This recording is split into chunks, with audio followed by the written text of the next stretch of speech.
Hello and welcome to today's video.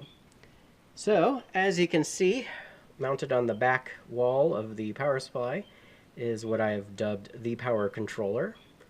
And it's now fully wired up, so we've got this cable here going off to these two relays. The other cable goes off to the other two relays on the other side.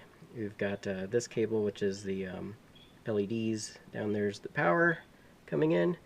This cable down here is all of the buttons, and you can kind of see that the programming header goes off to the ICD3 for debugging and programming purposes.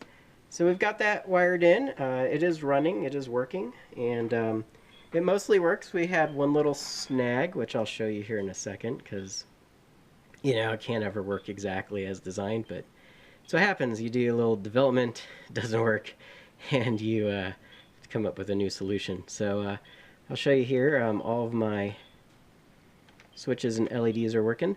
So the micro is of course reading the switch, and then it's debouncing that. And actually I can show you the debounce. So see it. You gotta, if you're really quick, it should toggle every time, unless you go really fast.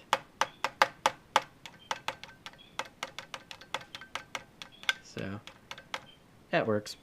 I'm quite happy with the debounce on that. But there's one thing you might be noticing. You don't hear any relays clicking, do you? And that's the problem. So when I worked this out, my relays are 24 volts. And when we half-wave rectified the AC coming in, I ended up with 21.5 volts open circuit. That's like open with no load on it. With a load on there, it drops down to about 19.5-ish volts. And then my optocoupler has about a 2-volt drop on it. So we're down to about 17.5 volts, which is not enough to turn on the relay. It's enough to hold it, but not actually turn it on. So it's very unfortunate. I can't get any more drive, because with the 100 ohm resistor, I'm driving my micro at, that's pulling about 10 milliamps from the pin, which is what it's rated for. They actually, 12 milliamps is the absolute max, but even then, I'm already saturating the transistor in the optocoupler. So we're just not going to get any better. So yeah, I can show that to you with the screwdriver.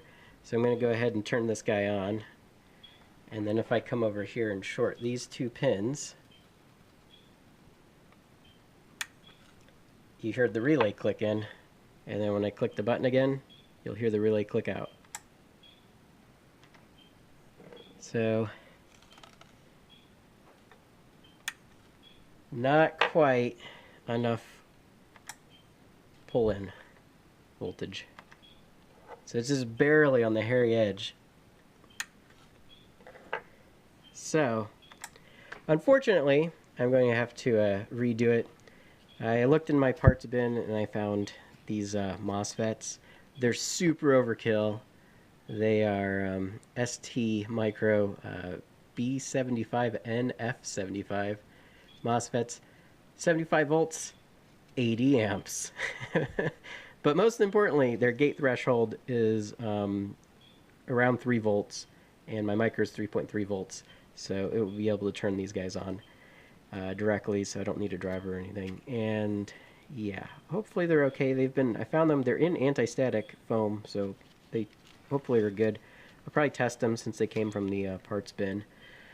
But yeah, so that's where we're at on this. It all works, except for that. Yeah, other than that, I'm quite happy with it. It fits in there pretty good, and it's not too messy.